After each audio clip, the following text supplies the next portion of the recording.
Hey, hey, we're Oh, coming live to you on the Signature Singularity final demo day. I'm Aayush. I'm Vivek. Together we've co-led, co-curated this event, along with tons of support from folks at PSC, as well as support from Florent, Elo, and Alexis on the ground here in Osaka.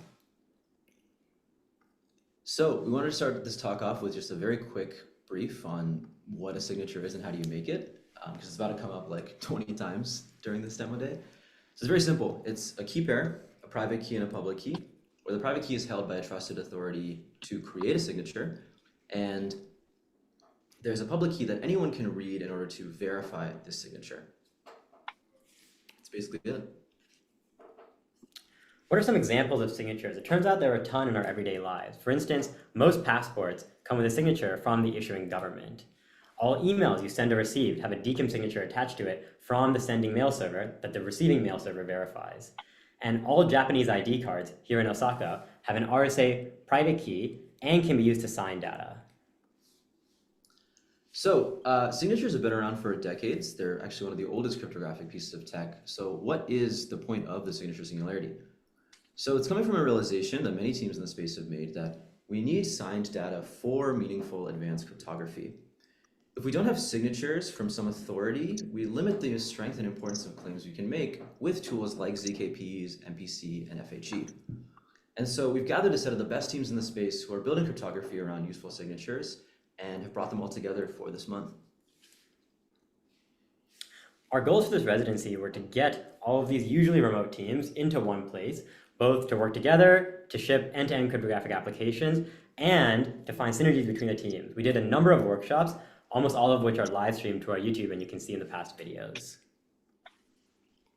I want to give a little taste of what the residency has been like. We've been very, very lucky to use the space at FutureWorks, which is in Osaka, near the Umeda station. Would highly recommend it for anyone who is based in this area. Osaka's been incredible. It's been very, very productive, as well as very nourishing. Lots of amazing food, amazing cultural visits, and we're very grateful to have been here and had such a great time. While every team here has some connection to digital signatures and ZK proof, a number of teams experiment with other more advanced cryptography, and we experimented with both on-chain and off-chain use cases.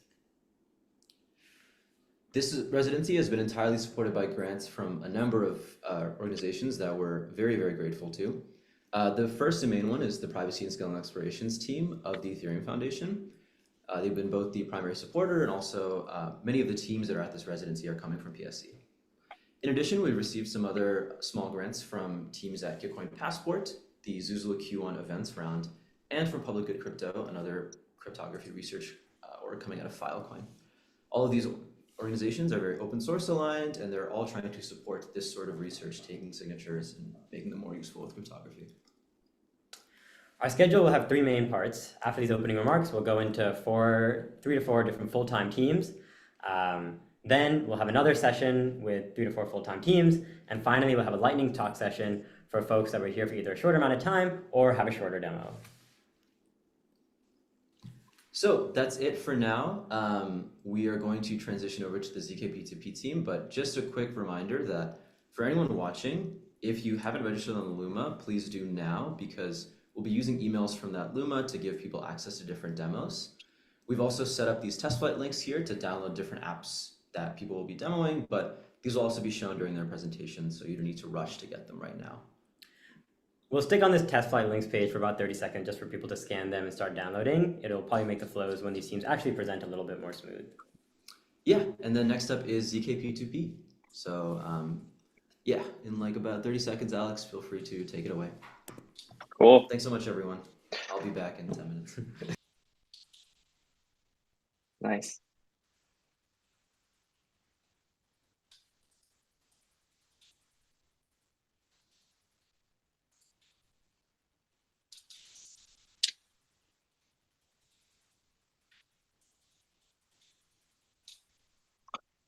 All right, let's hop right in.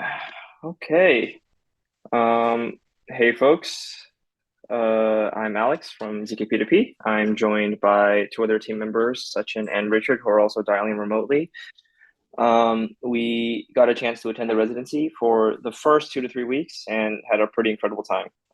Thanks again to all the organizers, Aayush, Vivek, Alexis. Cool. All right, so what did we do? Coming into the residency, we were starting work on the next iteration of ZK-P2P, which is exploring new infra. For those who are watching who don't know us, we've been around a little over a year now exploring applications for real-world signature verification. Most of our exploration has been anchored around a peer-to-peer crypto on-ramp protocol, whereby on-rampers can pay off-rampers on popular platforms such as Venmo, and then cryptographically prove that they paid them. This then allows the on-ramper to claim USDC from the off-ramper by submitting that proof on-chain. Since its inception late last year, it's primarily been powered by the residency's very own ZKML, where on-rampers are essentially proving DKIM signatures of receipt emails to off-rampers, or rather to the protocol. This is live today. It works. As you can see here, we've launched 3 integrations in addition to Venmo, HDFC, and Granty. And so that begs the question, why are we expanding the infra stack? So as it turns out, this paradigm works pretty well for Venmo, but doesn't quite support that many additional platforms. The problem with payment emails in particular is such that they very rarely contain sufficient uniquely identifying information to be able to properly nullify users and transactions, which unfortunately makes forgery pretty easy. For instance, as you can see here, a user's name can't be used as a pointer to their account because users can easily change their names in the application settings, which essentially allows them to spoof the off-ramper and generate valid proofs. Now, APIs, on the other hand, often contain a little bit more in terms of relevant data that we can use to ensure the validity of transactions and therefore soundness of the system. And so enter the PSC's very own TLS notary protocol, which is meant to enable portability of private data that is siloed on platforms and that can be used to prove information to counterparties, including smart contracts. For our first integration, we chose to integrate Revolut, which also opens up on-ramping with euros and for European users who may not have Venmo. For the sake of brevity, we're not going to go too deeply into how TLS notary works here. Essentially, we are introducing a third party, a notary, which utilizes, or together with the prover, utilizes 2PC to generate a privacy-preserving proof of a transcript that attests to the headers and contents of a request and response from a server, as well as their origins. And we can use that proof somewhat similarly to how we are currently utilizing DKIM signature proofs today. If you are interested on this, I've linked here to a recent talk and paper given by Sachin on the team on TLSN and 2PC, specifically in the P2P setting. I'll just pause here for a second. Cool. All right, let's go ahead and hop right into the demo. So we will have a QR code with a link to instructions at the bottom. So you can try this out for yourself after this. Definitely would encourage as many people with Revolut accounts to try this. We would love to hear all your feedback. So really quickly, for those of you who are familiar with the flow or are familiar with the existing ZK-P2P flow, we are going to skip past the registration process and go straight into on-ramping. And so we're going to start by creating an order. We're just declaring the amount of USDC that we want to on-ramp. It's going to tell us the amount of euro that we have to send on to someone on Revolut in order to receive that much USDC. Okay, so this little pop-up is going to come up. I'm going to go ahead and scan this QR code with my phone, which is going to open up the Revolut application on my mobile device. And it's telling me that I have to send 3.6 euros, which I'm going to send now. Cool. I've now completed that payment on my mobile app. And so now it's telling me that I need to approve it and that no proofs are currently detected. So I'm going to go ahead and open up the extension sidebar, which is going to help us go ahead and generate that proof. So I'm going to be following the steps in the sidebar, which is first telling me that I need to log into Revolut. Let's see. This is a bit of a cumbersome process, unfortunately. Okay. Oh, Zoom, you're in the way. Okay. So now I've logged into Revolut in my browser.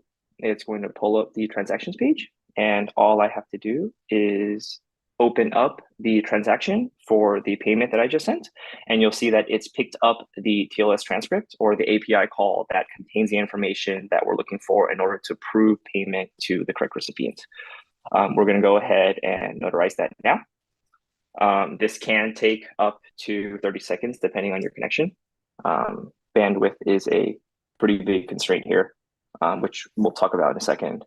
I guess real quick, I just mentioned if you are a first-time user going through this, you are also going to incur a registration step, which we already did before this, but it's essentially going to be the same process as this. But instead of proving a payment transaction, you're actually going to be proving ownership of a particular rev tag, which is kind of like the equivalent of a ENS name. I guess other relevant information to share. The app you would be using is considered a like internal test environment, but it is deployed to base. So the USDC that you would receive from completing on-ramping is going to be native USDC. So you don't have to worry about getting someone like, or whoever you're paying as the off-ramper to send your money back on Revolut. Okay. This should be wrapping up soon.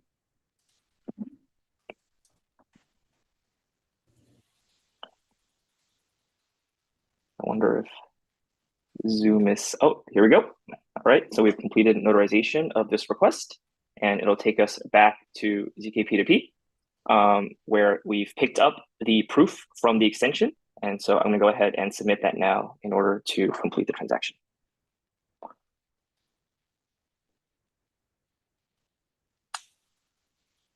So we've verified the proof, and now we're going to submit that on chain. We'll go ahead and open up the link to Basescan, which tells us that we successfully acquired 4 USDC. Cool. All right.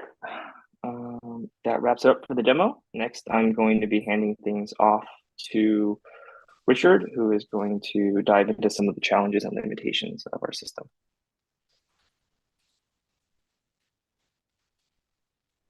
Cool. Yeah, I'll briefly talk about some of the main challenges we ran into while building the ZK-P2P TLSN protocol. I think the network reliability and I guess the connection is the biggest challenge for us while building this new system. The initial TLS handshake during the MPC connection is typically only open, I guess, for 10 to 20 seconds, depending on the server and the website. And during the actual MPC TLS protocol, the prover needs to be able to upload 4 to 10 megabytes in 10 to 20 seconds, which is kind of shown in the diagram on the left, with the red arrow pointing to, I guess, the red line, which is upload, and blue, and on the other hand is download. That's currently the main bottleneck for us right now, because it is also time sensitive. The prover needs to have not only good bandwidth, but also good latency to the notary. For us, we try to solve this on the UI side as much as possible. Prior to generating any proof, we do a quick upload test before user goes to notarize their transaction. And additionally, we also auto-configure the best notary with the lowest ping for the prover. This is currently a challenge that is unsolved until further optimizations to the MPC TLS protocol in TLSN. Next slide. Another challenge we ran into is the max notarization length. The max length of the header and response that can be notarized is pretty limited. Currently, it's only 21 KB. This is fine for small JSON responses in the API that we're trying to notarize. But if the web page is server side rendered, or we need some kind of HTML, then it's not possible to notarize everything at this moment. And the larger the notarization length, the higher bandwidth and lower latency you need from the prover side. This kind of limits stuff on the internet that we can actually notarize and bring on chain at the moment. Next slide. Yeah, lastly, another challenge we ran into was on the UX side in extracting the authentication tokens in order to notarize transactions and kick off the MPC TLS connection. This is required because the prover and notary need to jointly form the TLS session during the MPC protocol. The first option, I guess you could have, is have the user do it themselves and inspect their own network requests and give that and submit that to the protocol, but that kind of limits users to only devs. The alternative is you could have the user delegate and give their credentials to a third party to scrape that data, but that kind of defeats the purpose of MPC and what we're building at Singularity Residency. And it's essentially just what Plaid is doing. So our solution here is, so on desktop, there's really only one viable way to do it, which is through an extension that can kind of monitor your network requests and while keeping everything local. But even an extension is a lot more friction, I guess, than we ideally want in the protocol. Yeah, next slide. Yeah, just some concluding thoughts. Yeah, I think most data on the internet is not signed in the current moment. That's why we kind of opted to use TLS Notary to kind of bridge this gap in the short term for now. But however, in the long term, we believe everything will eventually be signed on the internet, including APIs, TLS sessions that Cloudflare is rumored to be working on, passports, IDs, and I guess emails are already today. And some of these signatures and ways to verify them on chain and ZK are already battle tested and used in production. For example, ZKML in zk-P2P has kind of facilitated over 70K volume thus far. Next slide. Yeah, that's it for the presentation. I guess if we have a couple minutes for any questions, I'll stop there. I think we might have gone a little bit over, but in any case, yeah, this was the QR code with links to instructions, so you can try this out for yourself. There should be ample links to our Telegram, so if you run into any issues or have any feedback for us, we'd love to hear it. So thanks very much, guys, and now up to Cursive's team. Cool. Thanks, guys. Okay, hi everyone. This is gonna be Cursive Talk. So for everyone not familiar with our team, Cursive is a research and design lab focused on using advanced cryptography for human connection. We've been working on this goal for nearly 2 years while focusing primarily on cryptography at in-person events. This slide is an overview of those activations and also a sneak peek at a new NFC ring form factor that we've been giving out to residents, and we'll start rolling out at more and more events. So we'll go through the progression of our research using these little dots to represent people and the amount of purple inside representing the amount of private data that they hold. So these activations started out fairly simple, using tools like QR codes and NFC that gave out signatures to digitize in-person interactions. This tackled a problem we'd identified, that there simply wasn't that much meaningful private data that people could easily use cryptographically. And this worked really great for use cases like private POAPs and contact sharing. We then progressed to making ZKPs of your collection of signatures, which allowed other people to verify claims about you while preserving your own privacy. So we use this primarily to measure and reward engagement/loyalty to communities, events, and brands. But we found the setup to be limiting and have been expanding our toolkit significantly over the past few months. So for today, I want to talk about an app we've been building out called Backpocket, which we've been using to explore new directions in FHE and email data. We think that these tools can majorly expand the scope of connection that we can foster with cryptography. Hi everyone, I'm Vivek. I lead cryptography work at Cursive, and later in this talk, Rachel, who leads design, will go through an interactive demo that we've built alongside Callie and Andrew. So the first tool we've expanded into is FHE, which we use to make safety more offensive. In the ZKP world, we're often making proofs about our data to protect our privacy from people we don't necessarily trust. Whether it be for anonymous chats or proving engagement without giving away our personal data, the safety provided here is very defensive in nature. With tools like FHE in the multi-party setting, we can build operations that involve multiple people's private data, enabling us to build more wholesome and connective experiences. One specific tool we've built out for a previous activation at ZK Summit was private set intersections, or PSI, which allows us to see what we have in common without revealing anything else. In that way, you avoid revealing anything that might be sensitive by nature of the fact that if you two see it, it'll only be because you guys have both done some activity or both share some interest. So you can learn more about someone else while still feeling very safe with your own data and personal behavior. And I also want to note that we're using FHE here over a more generalized MPC, as we believe the lower interactivity and also offloading of computation to a server will lead to better UX in the medium to long term. But even though we can use multiple people's data for these sorts of queries, if we're just using NFC-based data, which is all these in-person interactions like going to events or meeting people, we're still quite limited in the sorts of queries and operations we can make.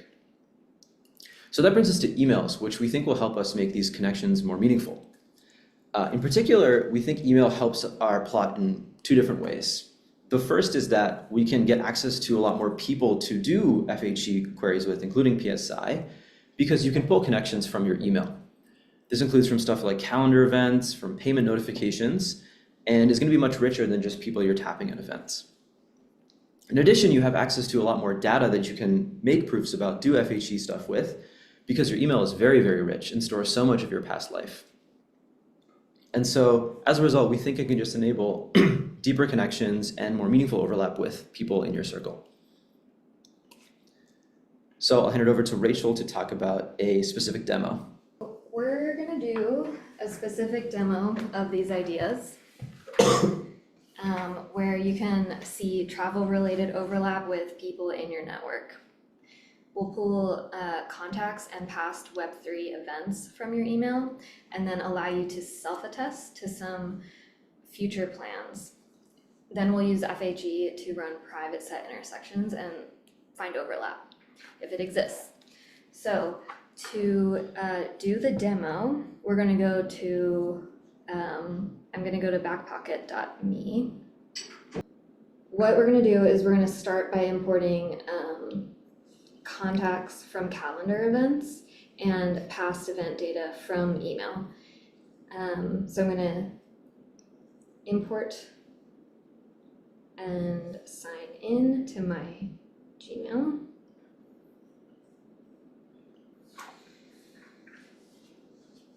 And right now, Backpocket is getting access to the email, but it's only loading the data to the local device, and it only have temporary access. Now that my email account is connected, we're gonna start by adding self-attested data, like things I like to do. I'll pick hikes and wandering, and events that I plan to attend. And then I can also select to share events that I have attended verifiably in the past, because this data was pulled from email and it has those digital signatures attached to it. So I'm going to save and continue.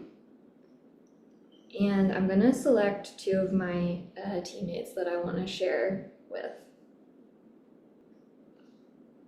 So now what you see on my screen is we're running those FHE computations and waiting for them to complete. Me as well. I'm running it on my phone, so we've basically done kind of like a collaborative computation there. And so what you see like in the screen share is Vivek's computation has completed, and I can tap into that to see how many intersections that we have in our data, and it says 6. So we both like nature and wandering, and plan to go to DevCon and DWebCamp. And we've both attended this residency and ZooConnect. So I can go back and see what else is in my queue. So I also sent a request to Andrew, who has he has not replied to the request yet, so it's still in this section. And I have a pending request from someone who wants to know what we have in common, so I can accept that. Go back to my results page and see that these FHE computations are running again for Andrew and Nomad. And I can see I also have 6 intersections with Andrew. But yeah, it's been really fun to build this at Signature Singularity. I'll put up some QR codes for people. So that's all for us today. We hope you enjoyed that little demo, and we're going to be opening this up more and more so that more people can try it, and as well as demoing at different events that are coming up. Here we've included Telegram and our website. So yeah, feel free to join those or to go to our website to learn more. And yeah, that's all for us.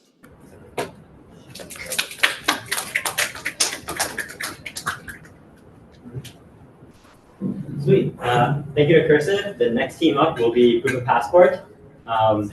They're one of the teams that has been around for several months now, and their technology is very interesting because most existing passports already have signatures in them that are signed by the government. And so it's quite exciting to see Proof of Passport's demo combined with some of the other demos in the residency as well. And also, if people have the test flight link from the link that we shared in the beginning, it would be great to install it ahead of time. You can see a link on the screen. And I'll hand it off to the Passport folks. Nice. So happy to be here to talk about Proof of Passport today. So basically, the Proof of Passport journey started like a few, I guess, like a bit more than 6 months ago, when we started like inquiring, like exploring all the different like sources of identity that we could prove, basically. Like we stumbled upon passports, and what's really interesting with passports is that every government, when they emit passports, they put the data of the passport of the person in an electronic chip that's in the passport, and then they sign it. And the signature is like in the chip, basically, and you can extract it with any phone that has NFC, right? So the really cool thing with that is that we can like check them, and we can also make more specific proofs, right? For instance, we can check that like someone is above 18, above 21, someone is from a specific country, and we can also just check that someone is like a real human and has a passport without having the person to disclose anything else about himself. The use cases, so this is like the link to the iOS beta we have right now. You can download it. You can try to like mint the Proof of Passport SBT, and you can also mint the like Gitcoin Passport beta SBT that's basically being minted on Optimism. And what then, as you see, like when we do it a bit later, in the Gitcoin Passport staging environment, you'll be able to like see that you have this step. And what's really cool about that is that like Gitcoin Passport is this platform that aggregates a lot of different sources of identity, and now you can like use Proof of Passport inside of it to basically like have a higher score and show a bit more that you are a human.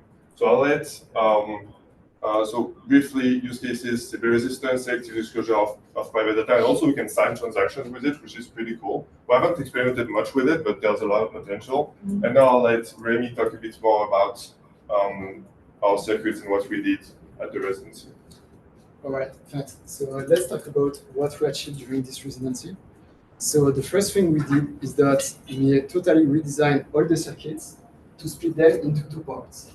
First, you will register to the application proof of passport, and in a second time, you will be able to generate some ZK proof and interact with Web2 or Web3 applications. So in the first time, let's focus on the register part. So in these circuits, in the register circuits, two main things will happen. The first one is that we will obviously verify the authenticity of the passport, meaning that we will check the signatures, and also you will generate a commitment, which is mainly a hash of the user's data and a secret. So this is the concerned user's data. You can find them in plain text on the main page of your passport, just below your picture. They are really interesting because they contain data such as the birth date, or the nationality, or even the expiry date. So we can generate some proof on top of it. So nice. So now let's say that I generated my ZK proof and I verified it on chain. What's happened is that my commitments, let's say it's C4 in this example, will be added as a new leaf to the Merkle tree of all the commitments. And thanks to this, I can reuse these commitments to generate some proof that I am a human or achieve some selective disclosure, as we saw before. So to do this is the idea of the second circuit. So in this case, my commitment is still C4, and what I need to prove is that I know commitment which is actually contained into the Merkle tree, and that I am able to reconstruct these commitments because I actually know the secret and the data. The cool thing here is that we have a setup similar to Semaphore, meaning that these commitments, as well as the pass and the seedings to the Merkle root, are private inputs to the circuits. So there is no way to know which commitment is related to which proof, actually. So thanks to this, we can achieve some proof of humanity, as well as selective disclosure, such as you can prove that you are above a certain age, or you can prove your nationality, and you can do all of this fully anonymous. So now we'll do a little experiment. So I'll first share that. Can you put yours? Yes, I'll share. Now I'll share.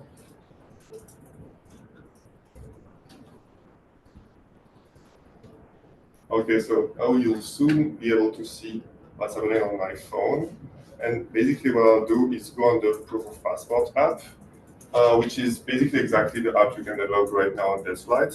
And okay, I'm not going to scan my actual passport now because there would be like private data and it's a bit tricky, but I'll just use mock passport data. By the way, you can actually do it right now, even if like your passport is not supported by Proof of Passport right now, you can just like try it.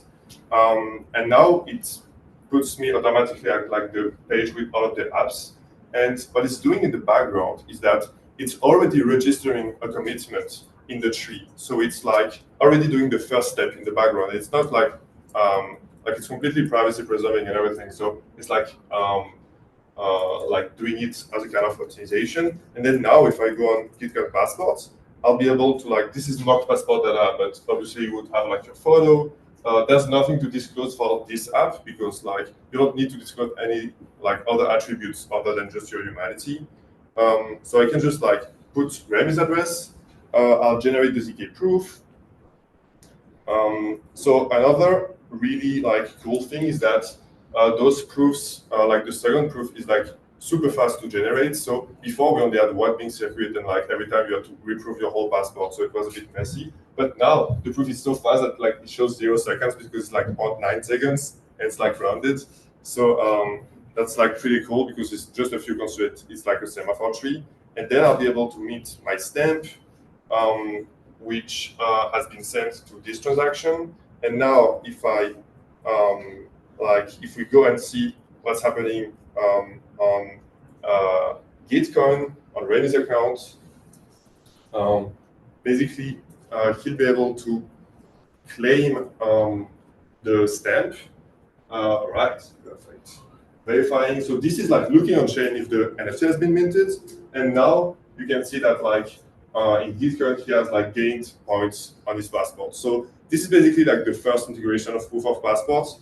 The main reason we did all of that is to have like a really clear and simple flow that developers can really easily integrate. So now like you don't need to go into circuits or do some crazy things. You just have to basically like take this like type that we already set, just change with your own information. You have like a few functions to specify, okay, like where this proof sent. So for instance, in this case, it's sent on-chain because it's minted, but you can just send it to your own server, do the server-side verification. And now you can like, yeah, integrate it, and if you do a PR, we'll merge it as soon as we can. So yeah, that's it. Hope you like our presentation.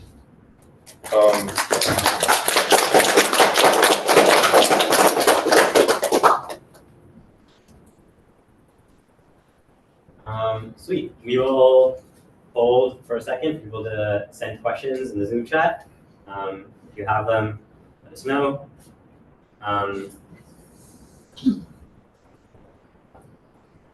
Yes. So you mean the SBT, and that is what Gitcoin looks for in your wallet? Exactly. This is what's happening. By the way, another way we could do it is instead of going through the SBT, if you wanted it to be like more privacy preserving or not link the thing with your address, you can have everything off chain. So like the app would generate the proof, send it to a server, it would verify it, and there's like no SBT or nothing on chain that ever happens. And yeah, that's also like pretty cool because it's like you can have both of them. All right. Sweet. Thank you for the presentation. Let's give another round of applause. Awesome. I think we'll probably skip the break this time around, and we'll skip directly to Yanis, who is going to be talking about Anon-Aadhaar. It's kind of an interesting transition here because proof of passport works for the majority of passports in the world, but not for India. For India, the ID cards are the things that work, and those are called the Aadhaar cards, and Yanis will tell you more about that. Sweet. Can I start? Okay. Hey, hello everybody. Super happy to present what we've done with we've worked on with Saleel during this residency. So let me first present you what we are doing. So as Aayush introduced, so Anon-Aadhaar is a ZK protocol, which is achieving smart verification of a signature. In this case, the signature is like on the Aadhaar card, you have like what they call a secure QR code, which is signed with RSA 56. And so we are able to generate proofs basically that you're a person and that you are an Indian with a signed identity. So that said, we serve like our protocol through SDK. We have a mobile integration, which is very performant, and we are happy about it. But when you have to use this new private identity, there are some flaws. So the first one is that, as I said, we are serving the protocol through an SDK, which means that for developers, they have like to integrate our SDK and generate gross 16 proof into their clients, which can be quite heavy for them, and some developers might not be very happy to have like this huge computation in their clients. A second problem is the fact that by sending an Anon-Aadhaar proof, you're leaking the fact that you are an Indian. And plus, so we have like a nullifier scheme, which can be like application specific or user or action specific, because it's a salt plus the data of your photo basically. But you can't really hide from your action from the issuer, and what do we mean by issuer here is the person that generates the signature, and in this case, it's the Indian government. And so the last point is that, so right now we are achieving selective disclosure. We can reveal like 4 fields of your identity, which we call like group safe, because we think that even if the 4 of them like are disclosed, you are in a big enough group like to be secure and not be de-anonymized. So the 4 of them are like age above 18, the state, your PIN code or zip code, and your gender. So yeah, so that's the problem. And so as applied cryptography engineers, what do we like? Hash functions. So we use like hash commitment scheme, which is, so here we are going to generate a secret for the user, which is like his newly private key. We are gonna hash it like alongside issuer, which is in this case, like on the case of Aadhaar, it will be basically like the Aadhaar. The claim key, which is like the key of the value that we want to store. So it can be like the age above 18, or it can be like just the fact that you're Indian, basically, and the value. So if you're more than 18, the value will be like true, and an expiry date. So we are hashing it and like committing it to a Merkle root. So sorry because it's not very digest, but basically what's happening is that, so we have our usual circuit. We built a wrapper on top of it, letting the user like committing to the 4 value that the selective disclosure is achieving. So as I said earlier, it can be like the date of birth, the state, the PIN code. Here we added the name. We don't have the feature yet, but it could, because we want to protect the user, but it can be the name in this case, for example. So we are wrapping our secret in another secret that will compute like the commitments. So the commitments is the value that I showed earlier. And so we are committing these values to a registry. And so then this registry will be like basically like a state that any application can consume. So what we wanted to do here is that we wanted to emulate like a sign-on flow where you prove once and you can consume multiple times. Yes, so now let's do a demo. So as I said, we want like to emulate like a SSO4. So here I'm on like whatever application third party that want to integrate this new proof system. So here I'm inputting like an Aadhaar QR code. So here is test data, but it's the same. So here what I'm going to do is I'm going to reveal these 4 values. The fact that I'm more than 18, my gender, my state, and my PIN code. So I click on generate the proof. So right now it's a bit longer on browser. It's around 26 seconds, but it's way faster on mobile. So what is happening here again? So we have like our secret, which is verifying the signature, revealing the 4 fields, and we are going to wrap this ZK proof inside in the AFK circuit, which will committing the hash. So what's happening here is that we just want the application just requested like the fact that I'm above 18 and my PIN code. So now I can proceed and continue. And I will go back to the application and I will be logged in, plus I will reveal the 2 values. But now, as I said, I prove once and I can consume multiple times. Now if I do it again, it's way faster. I don't have like to generate the other proof again. Okay, so what's next? So it was really fun to work on that, and plus we do think that it can like really improve like the developer experience. Plus, I didn't say in the beginning, but we discovered that in India, so there is this app called DigiLocker, and we discovered that there are a bunch of signed data. So basically, like they sign the degree, they sign the driving license, they sign some financial information. So that might be a huge opportunity for us to generate ZK proof and to add them on top of the Aadhaar identity. And so in this case, this project would like help us like to aggregate all this proof under like one main identity. Yeah, so basically that's what I said. And so yeah, we think that can be like enhance the protocol, building like more programmable identities, more programmable anonymous identities. So thank you, and here is the QR code if you want to try the demo.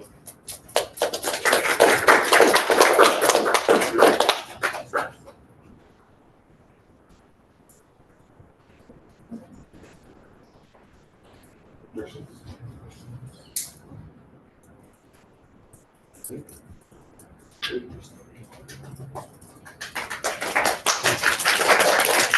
right, that was Anon-Aadhaar. Thank you so much, Yanis. We're moving right along to our very own ZK email with Aayush and Aditya presenting their two-factor authentication.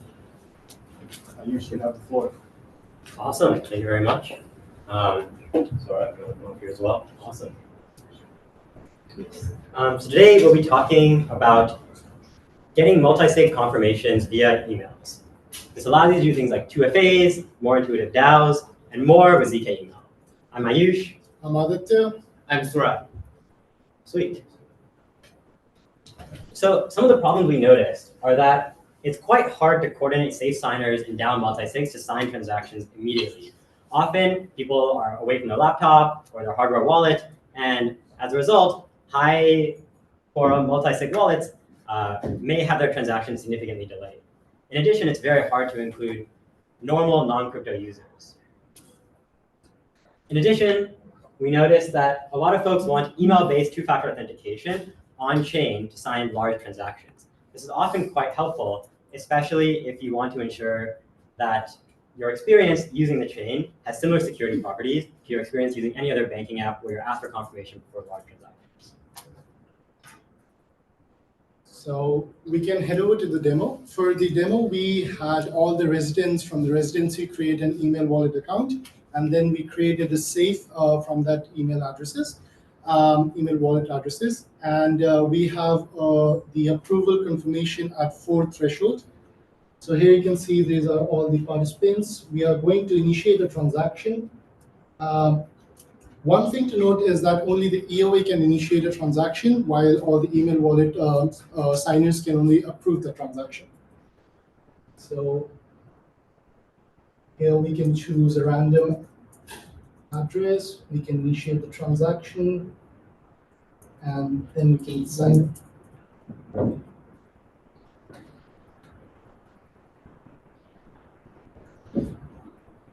And if you want to create your own email wallet and try this flow for yourself, you can go to the QR code on the left side at 2fa.emailwallet.org, where you can sign up for an email wallet and then add it as a signer on safe.global and Basicfolio.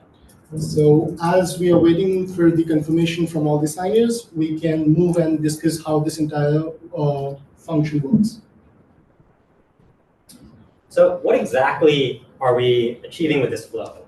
The idea is that we can enable emails to sign multi-sig transactions via proving those email confirmations via ZK email and then relaying them on chains via email wallet. But what are these things? If you've been with us before, you've probably heard of ZK email. The idea is that every email you send or receive is signed according to the DKIM protocol, which is an RSA signature of the SHA hash of all the data in the email, including the to, the from, the subject, and so on. That data is signed with the RSA private key of the domain. And when we want to verify those emails in ZK email, we verify this whole chain of operations and only reveal the data that we want to reveal. When we need to verify this, you can verify it against the DKIM public key, the RSA public key stored at that DNS URL. All right, so how do we integrate 2FA using ZK email? First, whenever we create, we add or remove an owner on a safe using the email wallet address, there is a transaction that happens on chain. This particular transaction is then captured by a node provider, which then hits our Relayer's API to store this change in our database. Then our Relayer basically polls to the safe transaction service whenever there is a transaction that is initiated or not. Once it detects the transaction, it sends all the users an email to confirm and approve that particular transaction. The user then replies to that email, and the Relayer generates a ZK proof out of it.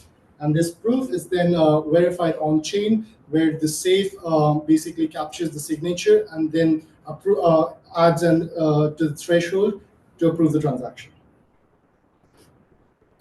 Finally, that transaction will be sent to the email wallet and then relayed on chain directly to nodes. So how exactly does email wallet work?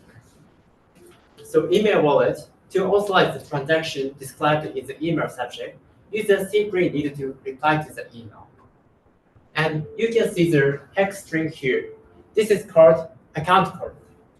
And it makes the magic of email wallet for privacy protection and layer decentralization.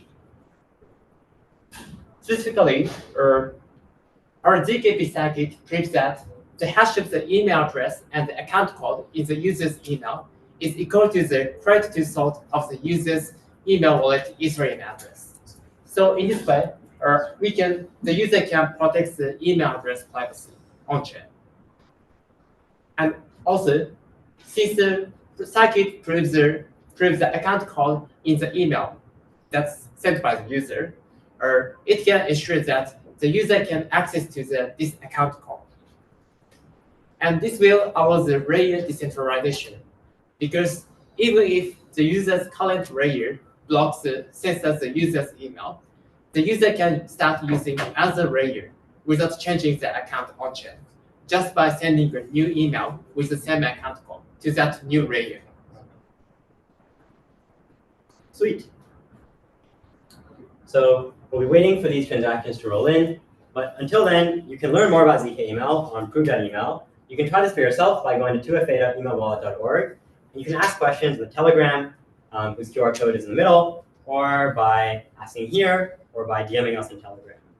In general, we're going to get an audit quite soon on this, and we're looking to find DAOs, multi-sigs, and wallets looking for more intuitive ways to interact with the chain, especially if they're trying to get large numbers of users signing or off-chain users to interact with their protocol. Sweet. We can check back later once the confirmations have passed into Know the Safe. We should see those shortly. Perhaps we'll check in again after a presentation or two, and you'll see those pass. Awesome. Thank you for the presentation. Sweet. Thank you. We'll take any questions.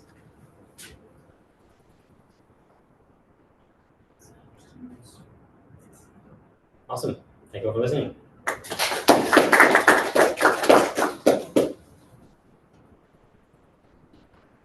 All right, thank you so much to the 2FA ZKML team. Next, we have MynaWallet, and this is a project that is local to Japan, so it's very exciting since we are in Osaka. Here we have Nico. Hi.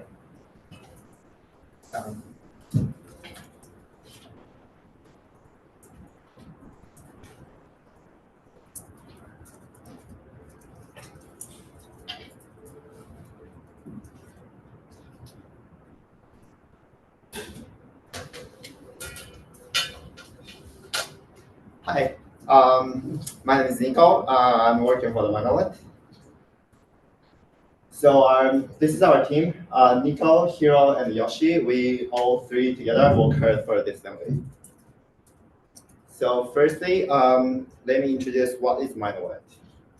MynaWallet is a digital wallet that everyone can use with peace of mind right away. And along with this philosophy, we can achieve these three ideas with this card, MynaWallet, which is a Japanese national ID card, and account abstraction wallet. So first, secure. So this card is a MynaWallet, which is Japanese national ID card, and inside this card, there is a certificate from the government, and also like our RSA signature, RSA key pairs. And I can make signatures to any kind of data. And MynaWallet verify our RSA signature from this card and execute the transactions. So it's kind of this card will be a hardware wallet or a MynaWallet. So it means like they're secure like a hardware wallet. And secondly, we can realize our civil resistance based on the Japanese ID. So the MynaWallet contract only generated through the verification of the certificate inside the card. So like this. And lastly, so like almost like 100 million Japanese already have this card. So once we ship our product first version, so like almost like 74% of Japanese will soon get access to the cryptocurrency, which is cool, right? So this is a MynaWallet. And this is the first version of MynaWallet that currently we are developing. So in this version, we don't use the ZK. We just let the users expose their RSA public key, which is inside this card, and we verify the RSA signatures directly inside smart contract. And also, in the case the users lost their card or they stolen the cards, we have a passkeys for our two-factor authentications. So let's see the demo. Firstly, you need to input 4-digit PIN code. This is mandatory when you access the certificate inside the card, or like when you make a transactions with this card. And you tap the card. Sweet. So this is an account creation flow, and this address came from RSA public key in this card. So why no ZK right now? So the first reason is too slow. The second reason is too much data for just a wallet applications. And the thirdly, ZKB is quite new tech, so like still many changes in the short term. And fourth, I guess this is the biggest one. We need a trusted party for full eKYC through this card. Yeah. But we think privacy is still important. It's actually very important. And this is why we are here. And this is why we are willing to try a new privacy preserving technologies. And during residency, we are kind of one of the solutions to preserve privacy. So this is a MynaWallet ZKP. In this implementation, users don't need to expose their public key with some kind of small technique named Nifire, but still users can send up transactions with this card. And also, we are integrated MoPro as our client-side proving system. And more, but still ZKP is too slow, just sending one transaction. So like users can set their passkeys, which is generated inside this phone, and then send any kind of transactions with the passkey. Right. So let's see the demo.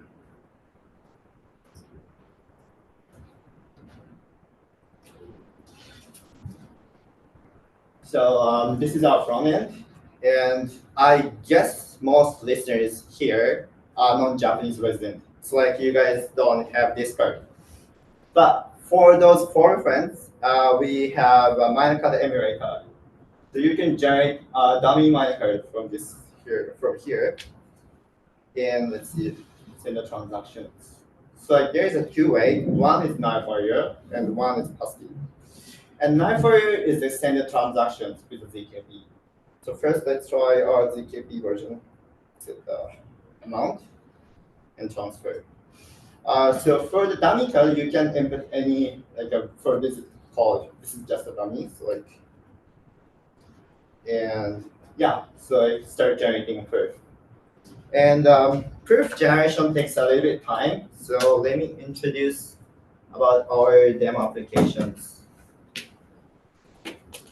All right, so currently we cannot provide a public link right now, since in Japan, it is still a little bit controversial just having this card. But we are building on top of this card, the cryptocurrency wallet on the top of this card. So we are looking for a best timing to make our demo application public. But still, we are okay to share with the friends here. So if you are interested in our demo application, please register from this QR code, and we will send an invitation to your email. And we will share our demo application through our Firebase app distribution. So it's kind of tricky. So like here is instructions for how to install the applications. All right. So proof is generated. And yeah, so transaction, we can send transactions. And also, we can send the transactions from the passkey. Yes, like this week. All right. And also passkey.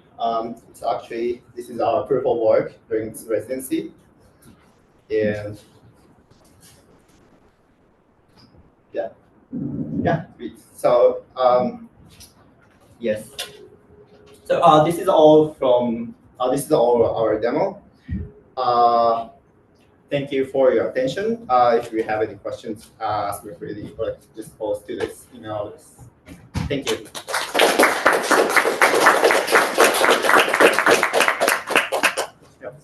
You mentioned in one of the slides about eKYC and needing a trustworthy body. Could you elaborate on that? What is? So this card, there is a certificate and there is an expiration date.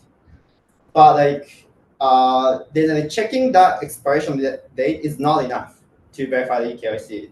Since users no, we just lost this card or stolen this card and we just joined. So this certificate inside the card can be revoked. And we need to check the status of the certificate still alive or not. Then ask the government API. And that government API is restricted to some kind of peoples. So we need those. This is why we need a trusted party.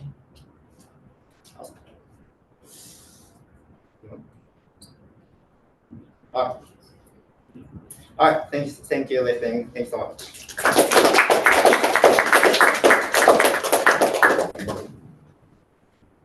All right, so we are good on time. Thank you so much, Nico, for that amazing project. Next, we have another person from the ZKML team, and I also heard that he has done some really amazing things recently, which I'm excited for you guys to hear about. We have Sora, and he is going to be presenting client-side ZK research with zk-boogie.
Give us about 1 minute. We just have a little technical.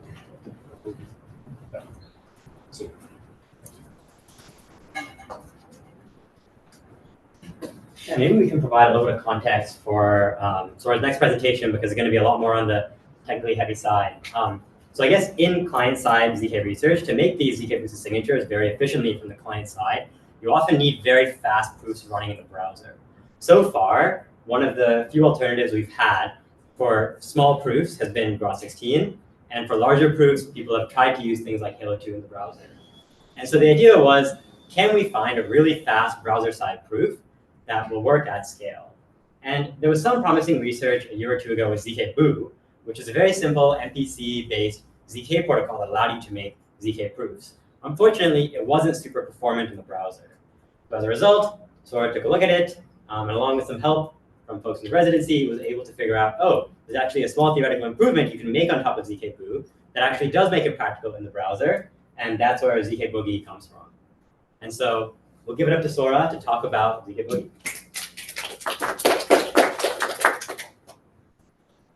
Okay, sorry for trouble.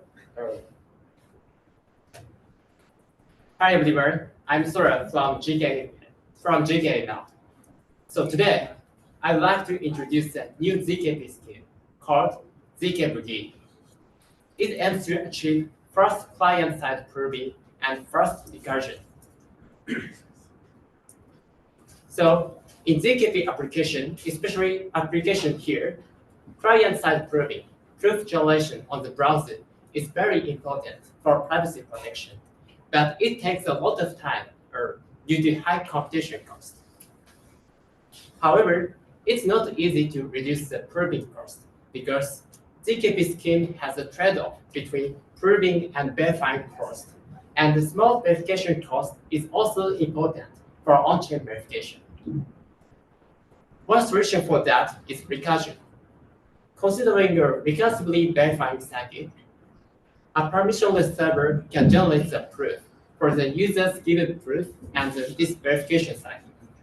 In this way, the server can wrap the user's given proof into a recursion proof, which is easy for verification.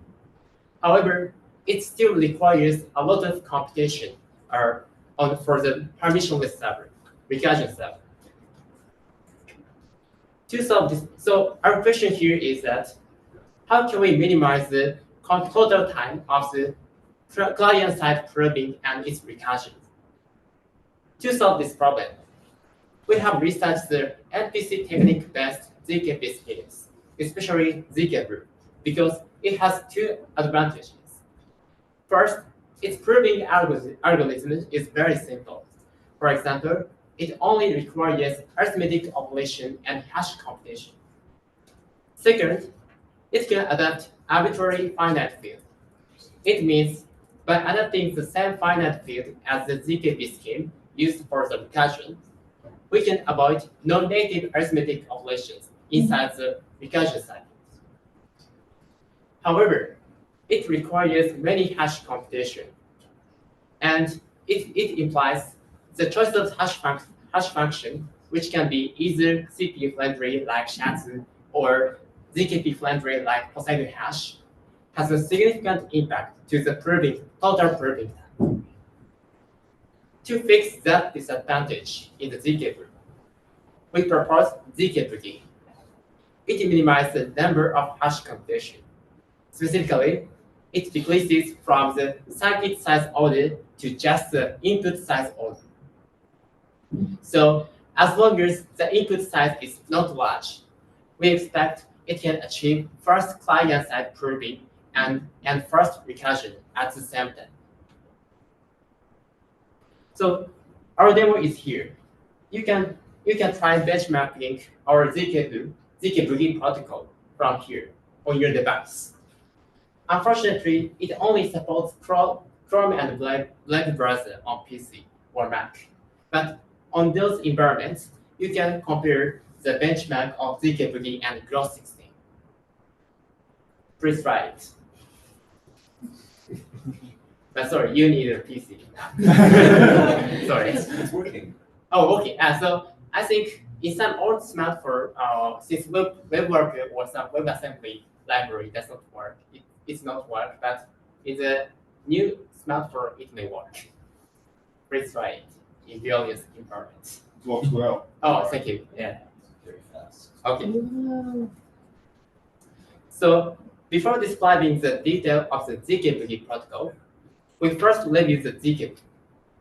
In short, its prover works by simulating the NPC competition among three of three secret shell-leaf players, and by revealing only two of them to the verifier. And the verifier can check that these revealed data secrets are consistent to the expected circuit outcome. And this slide shows the whole protocol of the zk-boogie prover. But the only important point for the next discussion is here. So you can see the prover needs to compute the hash function to derive the random path for each multiplication gate. This is why the number of hash computation in zk-boogie depends on the circuit size. Our zk-boogie fixed this problem by replacing some hash computation with random linear combination. The random linear combination is defined for the random evaluation point and the inputs to be computed, like this one. So you can see it only requires arithmetic operations, which is friendly both for client-side proving and recursion cycles. And in our protocol, the hash function is applied only for the input size data. And for any circuit size data, large data, we use random linear combination instead of hash computation. So this is why our protocol can minimize the number of hash computation.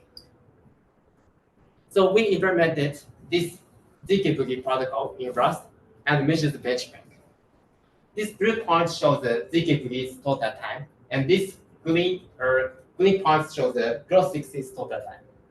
So you can find gross 16 is faster than zk-boogie.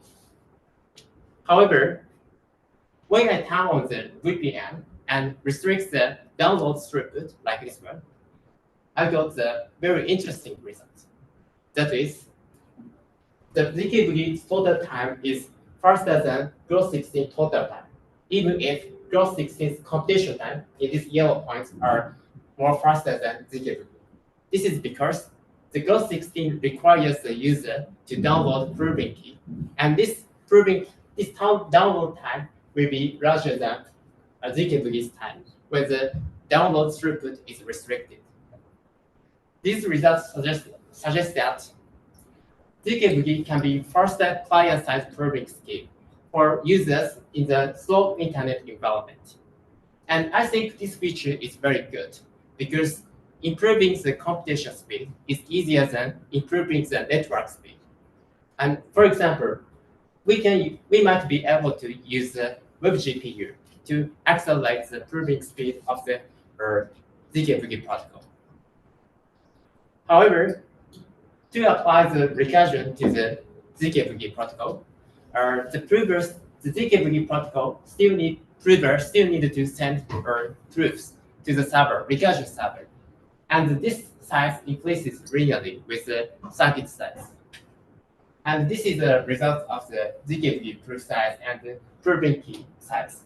So unfortunately, in the current implementation, zk-boogie's proof size is larger than gross 16's proving key.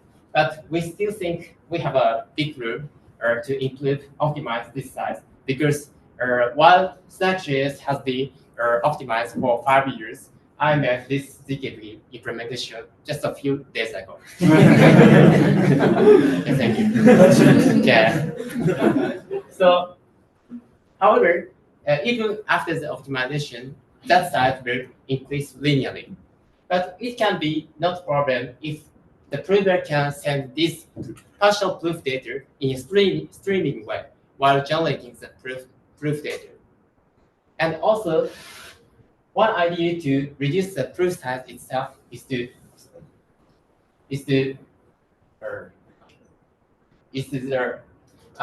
we can apply the folding scheme to the verification circuit of the zk-boogie protocol.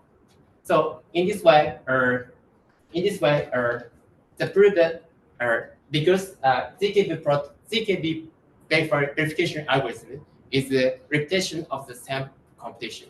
So it will reduce the necessary witness data to generate the recursive proof.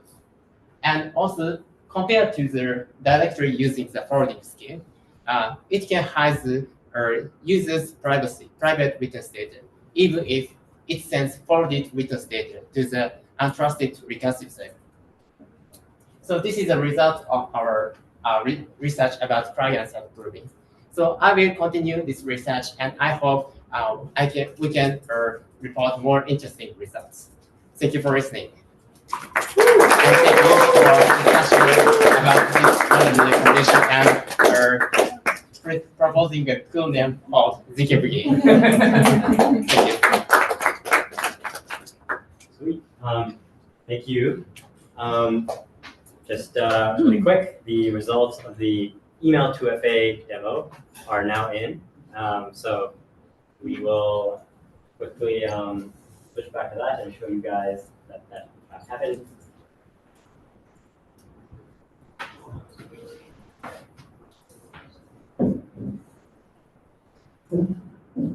Sweet. So you can see on the right side all the people that approved the transaction during Sora's talk. And we have more than the threshold of 4 confirmations. And so now we can trigger the execution of the transaction. Simulate node entity first, and then hit execute. Awesome. With that, we'll take a 5-minute break. We will start back up at 6:35. But yeah, at that point, we'll kick off the lightning talks. And yeah, and we will wrap up the demos. Thanks so much.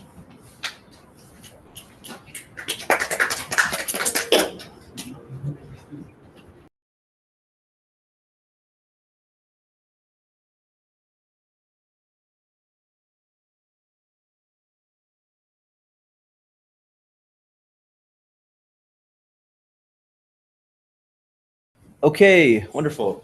So this next set of talks is going to be a bunch of lightning talks. They're going to be shorter, either just short talks or from visitors who are here with us for about a week. And yeah, we hope you enjoy. The first one is going to be ZK email website. Take it away. Hi everyone, my name is Chrisandra and I was brought on as a designer to revamp the ZK email website. This is Eesha, she's our lovely front-end dev, and we'll be talking to you about our process. So next slide. Our primary objective with redesigning this website was how could we enhance the user experience, but also the functionality and brand identity of the website. This is what the old website looks like, and now Eesha will walk you through more about our process. So we did some workshops, and some of the key takeaways were that we wanted to do a mix of paper-like feel, but also have some like ASCII cyberpunk tech elements. And then some of the words that kind of related to our vibe, where we wanted to do cyber playful, we wanted to make it digestible, we didn't have touches of paper and ridiculous. The anti-vibe, the key things were we didn't want it to feel too template-y, and we didn't want it to feel too elitist or academic, and really just optimizing for it to be really digestible. The site is mainly for developers, but also curious nerds. So we'll just get straight into the demo. This is our first iteration of the site, and we have a little email thing that pops up. In the future, we want it to be blurred. None of the copy is done, but we want to have like a little message from the team explaining really quickly what ZK-ML is. A quick little about blurb, and then we want to have different like use cases shuffle through here. How we do this, so explaining a little bit more about what technically goes on behind the scenes, and then little links to go learn more about that. For frequently asked questions, we wanted to relate it back to some of the technical elements, and then it's a drop down, and we like to have links to parts of the documentation that can dive in deeper. Projects using ZK-ML, so here we highlight some of the main core projects, but we have another page explaining all the other projects. Build your own, a little prompt to get people thinking about how they can go about building their own. And then we highlight some of the libraries that ZK-ML has developed. So we have the ZK-ML specific libraries, and then links to all those tooling, and then also some of the general ZK libraries that were developed while building ZK-ML. Some quick upcoming and past talks, and a cute little footer. Some of these sessions are still going from the design to the development process, so we're still in the works of implementing everything, but yeah, we can take on to the next. So the unifying theme here is lab redactedness and paper-like feel. So here's the project page where we can filter through some different projects using ZK-ML. We can filter by if it uses the ZK-ML library or one of the general ZK libraries, if it's on-chain, off-chain, or if it was made by the ZK-ML team. Not all the projects are here, but just a couple links to try it out and a little explanation. Just going through some potential use cases of ZK-ML, and then again, some more call to actions to actually go and build your own project. The blog page, some of the articles that we have going on, and then that's the core of it. And then we have links to learn more in docs, which takes you back to docs. And then you can try it out at zkeml.vercel.app, and soon it'll be at fruit.email.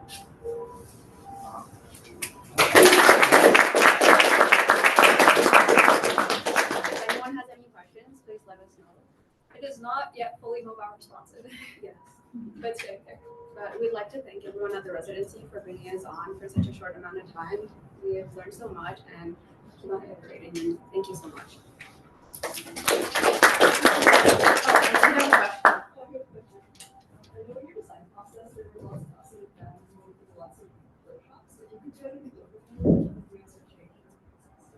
Well, that's a great question. I think something I would change about my process would be to probably interview more people, and we only had a few devs and other team members on our team who we had meetings with, but maybe like broaden out to more people at the residency or other people who are interested in just giving us more insight and feedback. But yeah, that's Great. Thanks so much. Okay, next up is Gitcoin and ZK email. This will be a talk from Lucian and Hiro. Also, just to note, we're probably going to skip questions for most of these, just because we're running a bit late and these are all lightning talks. But yeah, feel free to bring it up with the team afterwards. Take it away, you guys.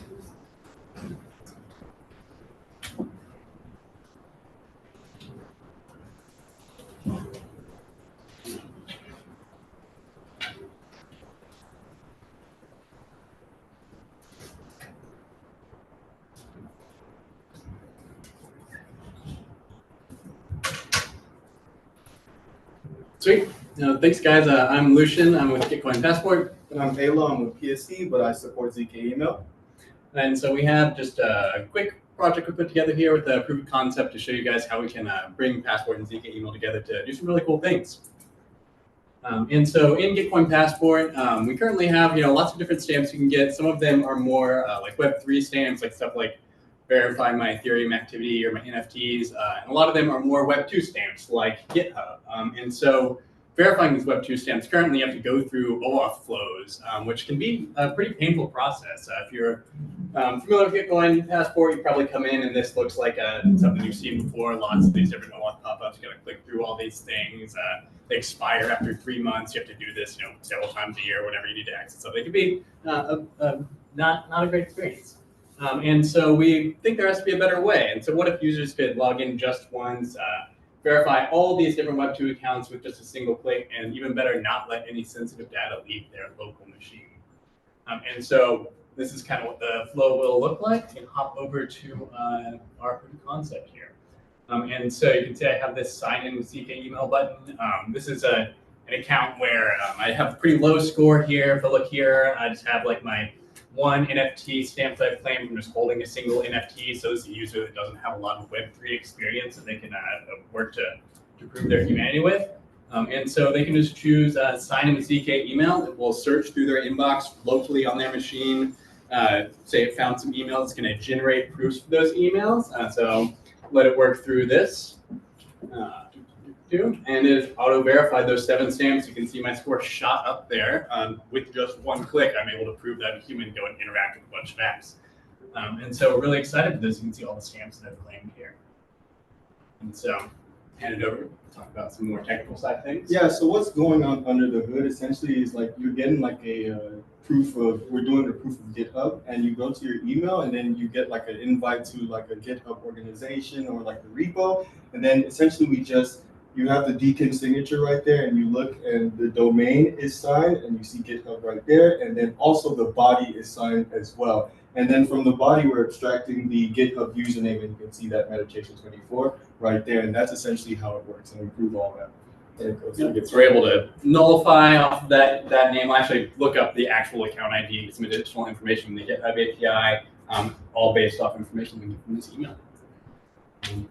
And so our next steps would be to finalize this flow, tie up some of the things that are happening in the back end, create additional circuits for our various providers, especially prioritizing things that users might already have in their inbox to make it as easy as possible, and enjoy better adoption by these users and our integrators. And so we are really excited for the potential with this. We think through. Sorry. There's bugs sometimes. Yeah. So cool. Any questions, guys? Okay. Amazing. Okay.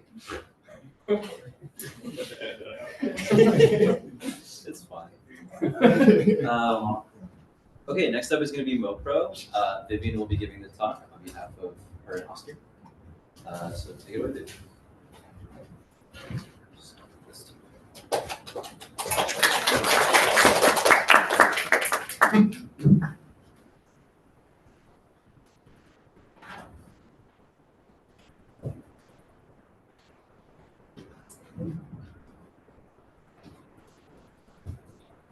Hello, we are MoPro team, and I'm Vivian, and he's Oskar. Over there is my team member.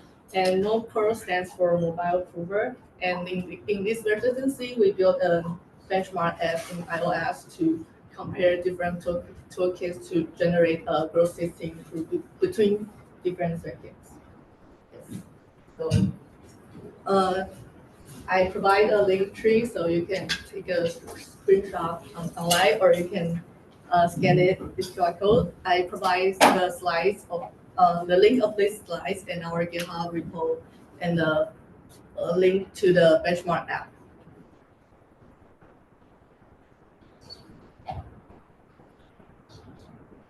Yeah, so why we build MoPro? Because currently there's no good toolkit for building ZK mobile app. And we also want it to be fast, easy to use, and even more modular. And we want to provide it to more proving systems. And also, we want the ZK to happen on multiple platforms. Yeah. So how to use MoPro? We provide a CLI. So developers can use MoPro init to init example project, and you can also use Brew to build everything you need. And if you already have your own app, you can just use MoPro export bindings to generate the, for example, XC framework for your iOS app. Yeah. So currently, we successfully execute artworks, which is written in Rust, on platform iOS and Android. And in the future, we want to support not only our works, but also witness calc, RipSnark, Python, and also other proving systems, for example, Halo 2. And not only ZK, but also like MPC, FHE.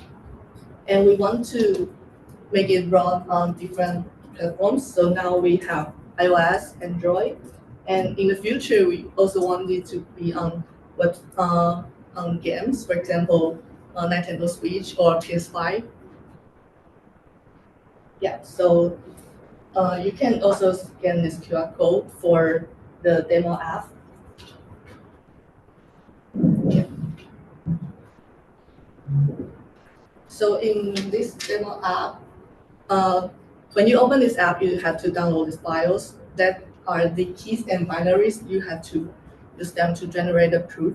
So if you downloaded these files, you can run benchmark, and then we separate the witness calculation and proof generation, and we compare the witness RS and witness calc in witness calculation, and also we compare our works and RipSnark in proof generation.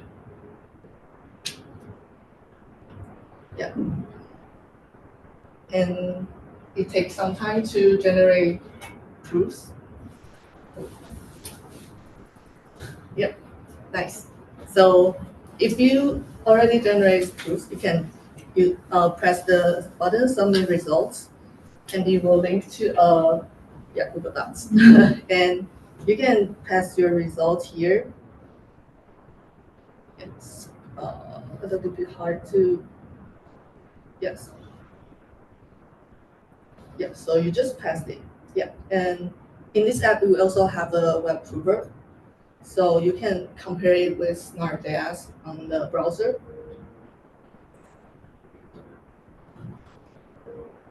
So we provide a benchmark here.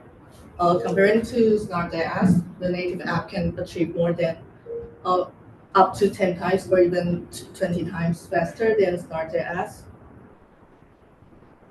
And we have learned about there's another toolkit called Taichung, but the integrated this in iOS is still a work in progress. So we only have the benchmarks on Mac OS. So, and if you want to learn more about this benchmark result, you can scan this QR code. Yeah, so really thanks this residency for having us. And then we also heard many feedbacks from our mobile developers about their ZK mobile app experience. Yeah. and we learned a lot. So thank you.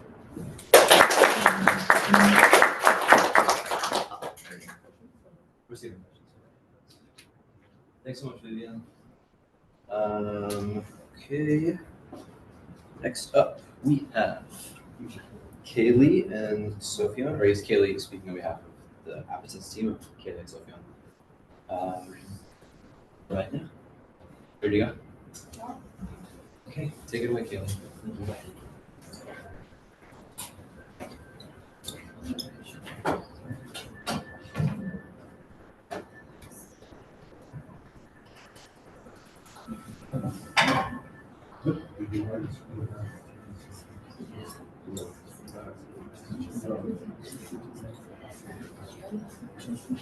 Okay. Hi, my name is Kaylee, and this is Sophia. Okay. A few months ago, we built a ZK-attested images app at a hackathon called Tree Hacks.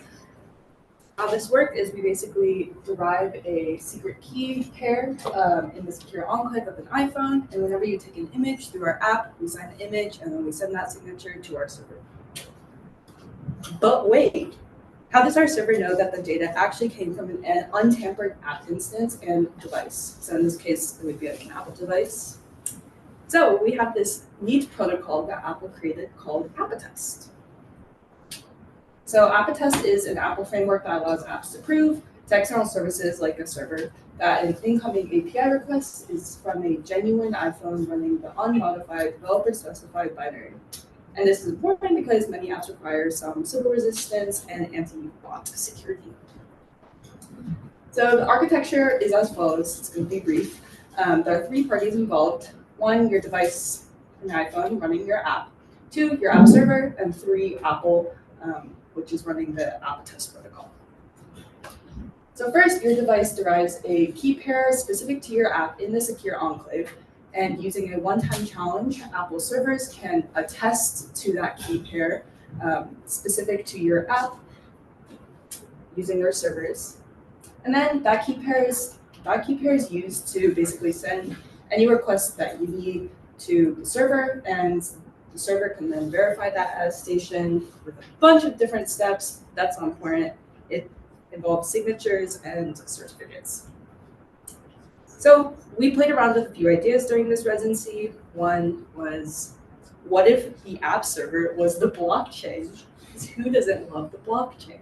Well, this is actually interesting because apps that require on-chain activity, mobile apps that require on-chain activity, like this app called Yonk, made by Small Brain Games, might want to have some civil resistance against bots who are just trying to farm money. So Attest on-chain could be interesting for this. For on-chain Attest, this would be the flow. We would need to verify ZK proofs on-chain, not because there's private data, but for the succinctness property. So we actually did implement a fully ZK Attest that would attest on-chain using out-of-the-box SP1. However, it was pretty expensive and took pretty long without precompiles. But server side is actually perfectly fine because there's no private data in Attest. There's no user specific or personally identifying information. Just the challenge and the app ID, which is unique to the app, not the user. Okay, so what did we actually do in the residency? We built an Attest library in Rust that anyone can use now. We also built some primitives for on-chain Attest with SP1, and then we also made some precompiles to make the verification faster, proof generation faster. And then we also experimented with CirCom for some final 9 certificate parsing. And finally, we built a small demo mobile app called Postcard for attested images and proof of location that is integrated with our Attest library. Okay, so now I will small demo this app.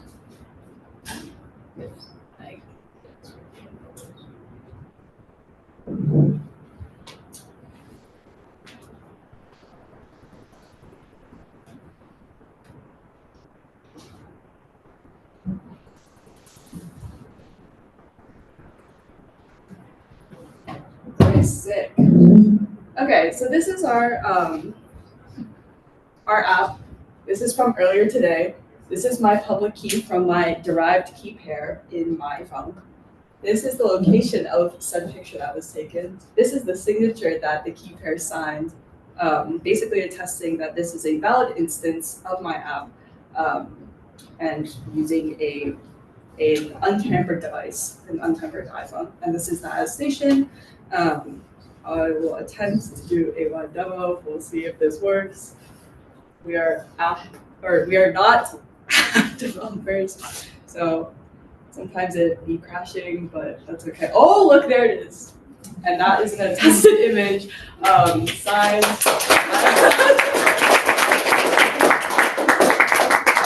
This is our press card. So anyone can try this. It crashes, but it is there and attested. So bulletproof. Okay.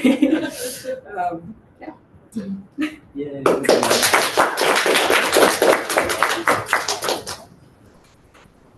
Okay, next up is OP Attestations with ZKML with Laura and Ayla. Take it over. Two mics.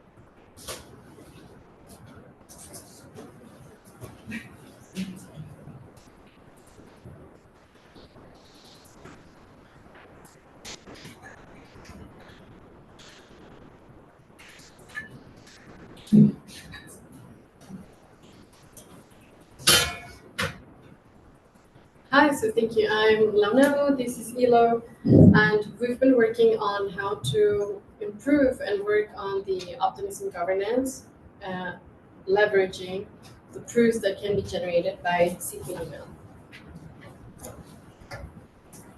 So the Optimism Collective is made of different companies, different communities, and different citizens that we know very little about or nothing about.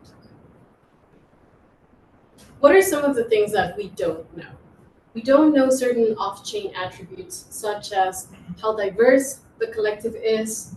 We don't have information on their profiles, whether they are developers, whether they focus on education, or whether they are community leaders. There are some things that are information that's available for us, but it's difficult to get. For example, it's difficult to know if a particular person has been contributing to a repo or to a certain project. It's difficult to know as well if this is a human or if it's a bot.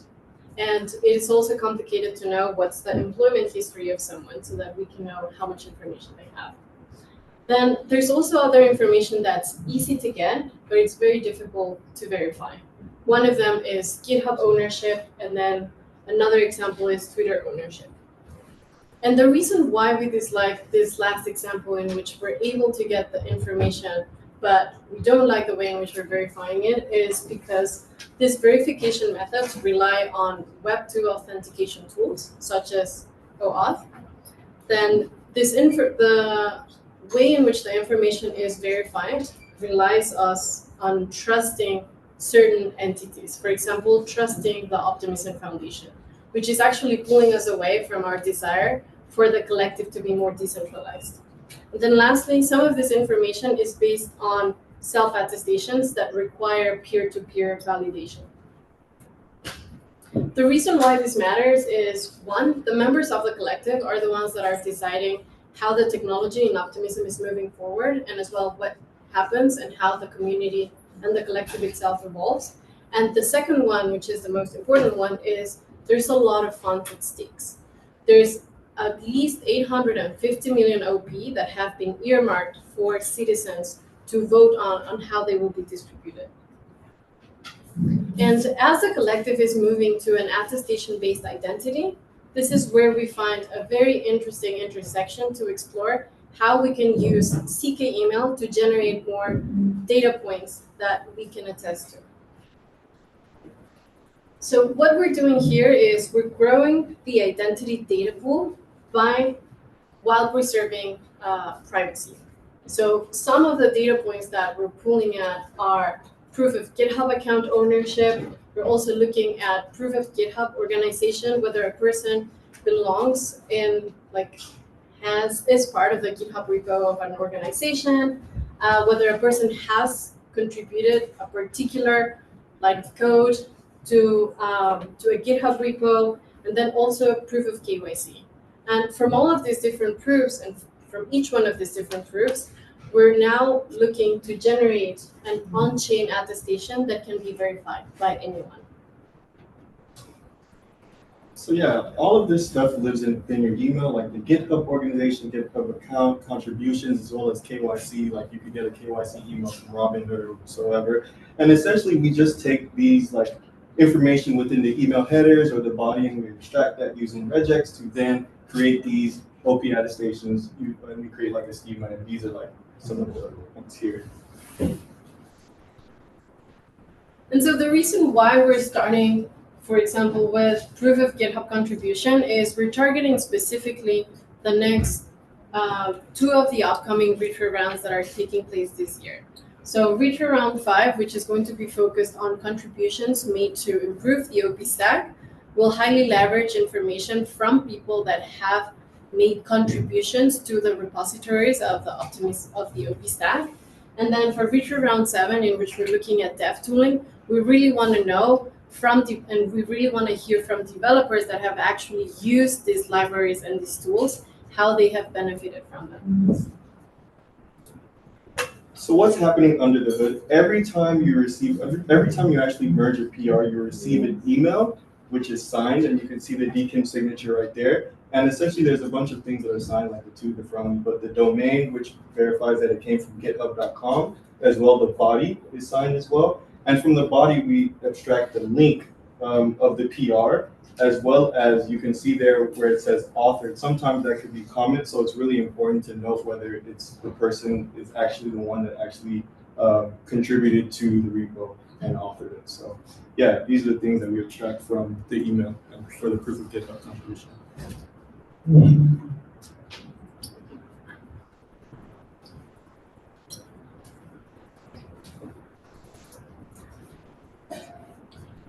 Well, I mean, the next slide was nothing really, so it's just, we're done.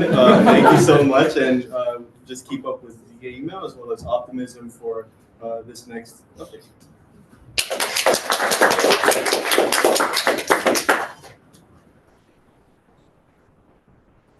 We have our last talk of the night from Emma, who's working on some Face ID via ZK email. Go ahead, Emma.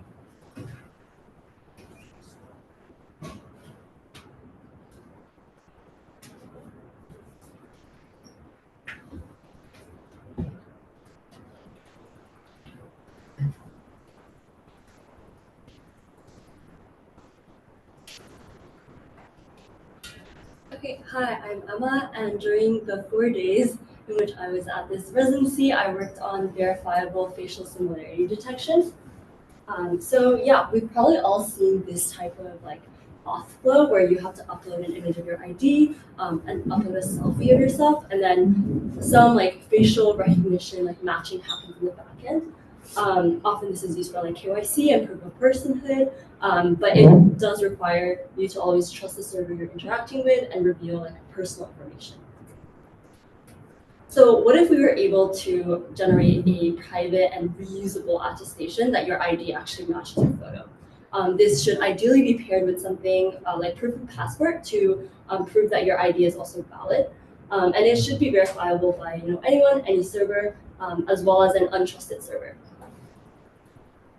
So this is where Ezekiel comes in. A lot of you guys are probably familiar with Ezekiel. It's a library that can take any kind of pre-trained model or just any kind of a predefined computation graph and compile it into a Halo 2 KZG circuit.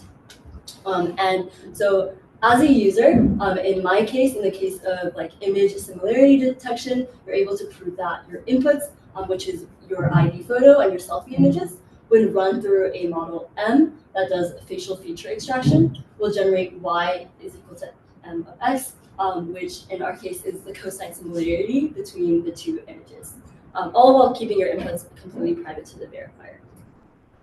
Yeah, so my goal during my 4 days was to start by the open face model. It's a model of 3 million parameters, and it takes an aligned input image with a face and extracts features of that face, operating like the embeddings of facial features. It's like a pretty popular model. It's also pretty old, and it's pretty small, but it's also big for ZK world. So what I did to make it Ezekiel friendly was first I had to make everything completely deterministic in the forward pass.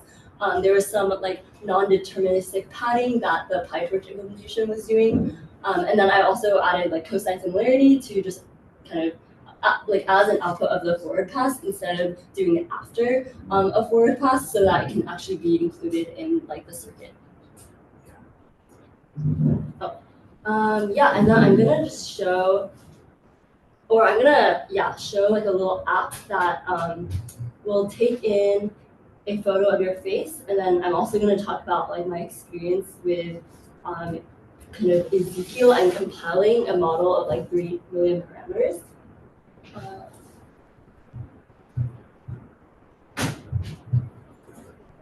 Okay, so this is out. It's pretty simple, but essentially it lets you like take a selfie and then upload a picture. So I have like my password and it's like blurred out. But yeah, it gets like the base 64 encoded versions of both your images. And then once I click process images, it does process my images, like aligning everything, detecting my face, sends it to my server. And right now, proof generation does not work, so I'm gonna, oh my god. But yeah, so I'm gonna talk a little bit more about my experience with like compiling a model of 3 million parameters. So it does compile, like I do have the compiled circuit, but I've had to use like a lot of compute to first, I guess, download the like trusted setup file. It's like over 10 gigabytes, so I cannot do it locally. And then I had to like upgrade my GCP cluster and everything. And then even just for setting up the model, like generating the proving key, like proving key and V key, like 32 gigabytes of RAM is like not enough either. So yeah, I'm also gonna have to upgrade my GCP cluster again, potentially. Ezekiel also has their own like really powerful clusters, Lilith, which I did get access to, but yeah, I think my model is like even using up like too much of their compute, and they had to like increase some of their like compute limits set just for the 3 million parameter model, which is actually pretty small in like ML world. But yeah, so hopefully in the next few days I start proving, like generating proofs with facial like similarity detection. So stay tuned.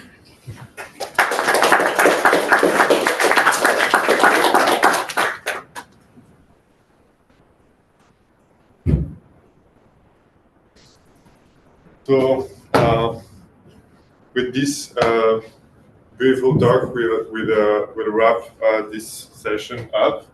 Thank you very much to everybody for being here, for staying here for this 2-hour-long super dense session of presentations. Thank you, of course, a lot to like the organizing team. So mostly Aayush, Vivek, and Alexis pretty much did like all of the work to have all of us here for like a month, being able to grind on our favorite projects. So thank a lot to everyone, and thanks also a lot to the funders that like make all of this possible. If anybody on stream or on video has any questions, you can just go to 16.com, and like at the bottom of the page there's like Telegram handles of a few people here, mostly the organizers. But if you have like any questions, you can either ask here or just like ask for more specific like contact information of people. We'll be like super happy to answer any questions. Yeah, that's it.